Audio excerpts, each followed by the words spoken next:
এখন যদিও রোজ রোজ তোর গায়ে হাত তোলে, তোদের বাড়িতে যদি এরকম প্রত্যেকদিন ঝামেলা অশান্তি হয়, সেখানে আমরা কি করব বল? তুই তো নিজের পছন্দ মতো বিয়ে করেছিলি, বলেছিলাম যে আমাদের পছন্দ মতো বিয়ে কর, কিন্তু না, তখন তো ও তোকে খুব ভালোবাসতো।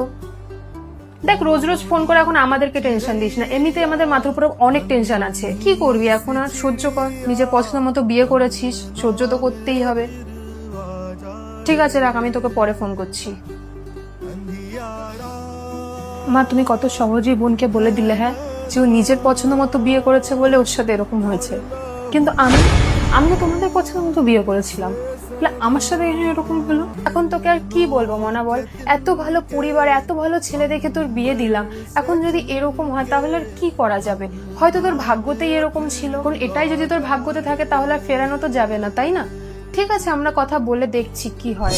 এটাই হচ্ছে আমাদের মেয়েদের জীবন, নিজের পছন্দে বিয়ে করলে দোষ হয় নিজের, কিন্তু পরিবারের পছন্দে বিয়ে করলে দোষ হয় ভাগ্যের।